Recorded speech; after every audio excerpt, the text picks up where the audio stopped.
ഐക്യവും സൗഹാർദ്ദവും മതങ്ങൾക്കിടയിൽ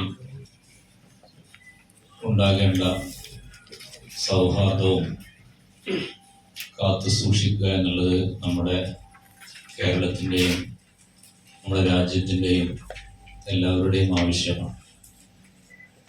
സാമൂഹികമായ ഈ പ്രവർത്തനം വർത്തമാനകാലത്തെ സമകാലിക ഇന്ത്യയിലെ ഏറ്റവും വലിയൊരു ഉത്തരവാദിത്തമാണ്, ഒരു രാഷ്ട്രീയമാണ് എന്ന് SYS നിരീക്ഷിക്കുകയാണ്. ഉത്തരവാദിത്തം മനുഷ്യപ്പറ്റിൻ്റെ രാഷ്ട്രീയമെന്ന പ്രമേയം ഉയർത്തിപ്പിടിച്ച് SYSന്റെ പ്ലാറ്റിനം ഇയറിൻ്റെ ഭാഗമായി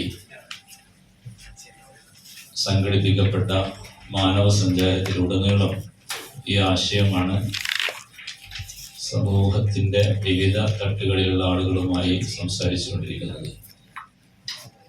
പ്രഭാത നടത്തം മുതൽ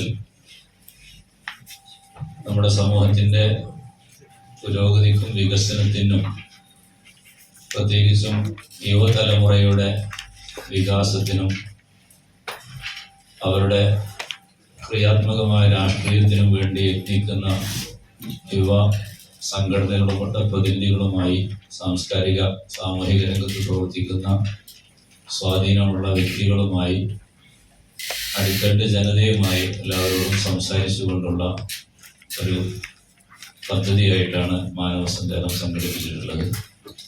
അതിൻ്റെ ഭാഗമായി നിങ്ങളെയും വിളിച്ചു ചേർക്കുകയും നിങ്ങളെല്ലാവരും എത്തിച്ചേരുകയും ചെയ്തതിൽ സംഘടനയുടെ സന്തോഷം അറിയിക്കുന്നു. ഒരിക്കൽ കൂടി ഹൃദയപൂർവ്വം സ്വാഗതം ചെയ്യുന്നു. മാനവ സൗഹാർദ്ദത്തിൻ്റെ സന്ദേശം മോദി ഉത്തരവാദിത്വം മനുഷ്യപ്പറ്റിൻ്റെ രാഷ്ട്രീയം എന്ന പ്രമേയം ഉയർത്തിപ്പിടിച്ചുകൊണ്ട് SYS നടത്തുന്ന പ്ലാറ്റിനം ഇയർ പ്രോഗ്രാം ഈ മാനവ സഞ്ചാരത്തിൽ സമൂഹത്തിലെ വിവിധ തട്ടുകളിലുള്ള ആളുകളെ നേരിട്ട് കണ്ട് അഭിപ്രായം സ്വരൂപിക്കുക എന്നതാണ് ഞങ്ങൾ ചെയ്തുകൊണ്ടിരിക്കുന്നത്. മാധ്യമ പ്രവർത്തകർ അതിലൊരു മുഖ്യ ഘടകമാണ് എന്ന നിലക്കാണ് ഈ മാധ്യമ വിരുന്ന് ഏർപ്പെടുത്തിയിട്ടുള്ളത്. അതുകൊണ്ട് തന്നെ സാധാരണ റിപ്പോർട്ടേഴ്സ് എന്നതിലപ്പുറം മാധ്യമത്തിൻ്റെ പ്രധാനപ്പെട്ട ആളുകൾ ഈ എറണാകുളം പ്രസ് ക്ലബിൻ്റെ പ്രസിഡന്റ് മിസ്റ്റർ ഗോപകുമാർ, അതുപോലെ സെക്രട്ടറി ഷെജിൽ കുമാർ തുടങ്ങിയവർ ഉൾപ്പെടെ ഈ സദസ്സിൽ വിവിധ മീഡിയകളുടെ പ്രതിനിധികൾ എല്ലാവരും എത്തിച്ചേർന്നിട്ടുണ്ട്. അപ്പൊ ഞങ്ങൾ ഈ യാത്രക്കിടയിൽ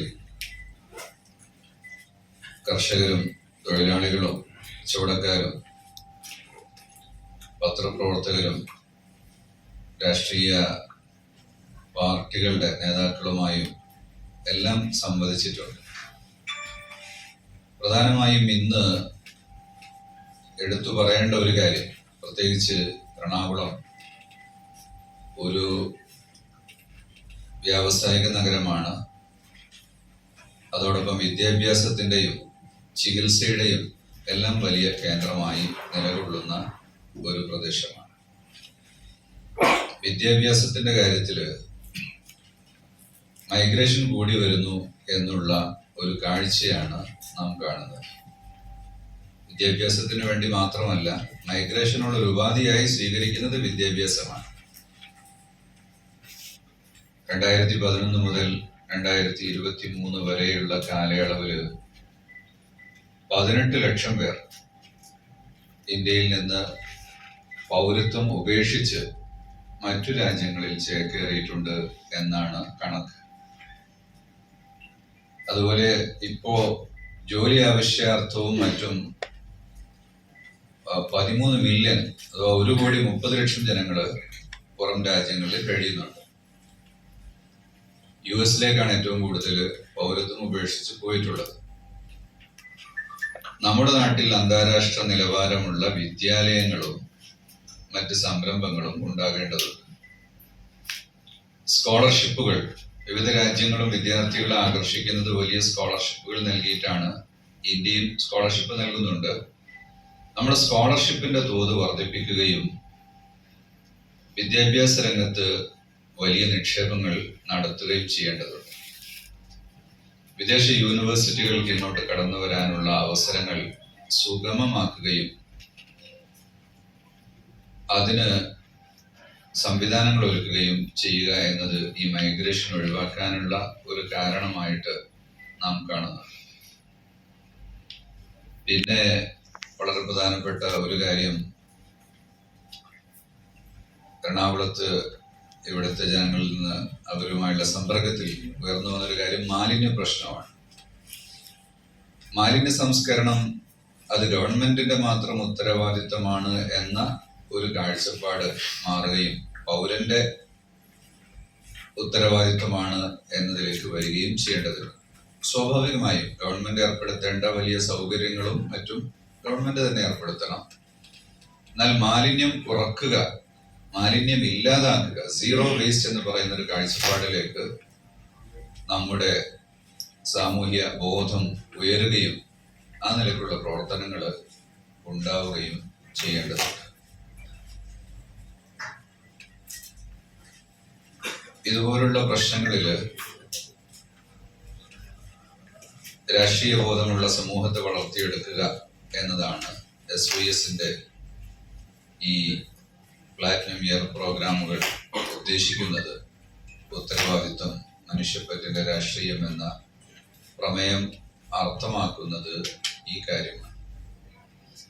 ഈ സന്ദേശം ജനങ്ങളിലേക്ക് എത്തിക്കുന്നതിന് ഇപ്പൊ കഴിഞ്ഞ ദിവസങ്ങളിൽ വിവിധ കക്ഷി നേതാക്കൾ, യുവജന പ്രസ്ഥാനത്തിന്റെ നേതാക്കൾ എല്ലാവരും വളരെ താല്പര്യപൂർവ്വം ചർച്ചകളിൽ പങ്കെടുക്കുകയും അവരുടേതായ വലിയ ആശയങ്ങൾ മുന്നോട്ട് വെക്കുകയും ചെയ്തിട്ടുണ്ട്. SYS അതെല്ലാം ക്രോഡീകരിച്ച് തിരുവനന്തപുരത്ത് എത്തുന്ന സമയത്ത് ഗവൺമെന്റിന് സമർപ്പിക്കുകയും അതുപോലെ ഉത്തരവാദിത്തപ്പെട്ട ആളുകൾക്ക് പദ്ധതികൾ സമർപ്പിക്കുകയും ഒരു സാമൂഹ്യ സംഘടന എന്ന നിലയ്ക്ക് SYSന് ഇക്കാര്യത്തിൽ എന്തെല്ലാമാണ് ചെയ്യാൻ പറ്റുന്നത് എന്ന് ആലോചിച്ച് പദ്ധതികൾ രൂപപ്പെടുത്താനുമാണ് ഞങ്ങൾ ഉദ്ദേശിച്ചിട്ടുള്ളത്.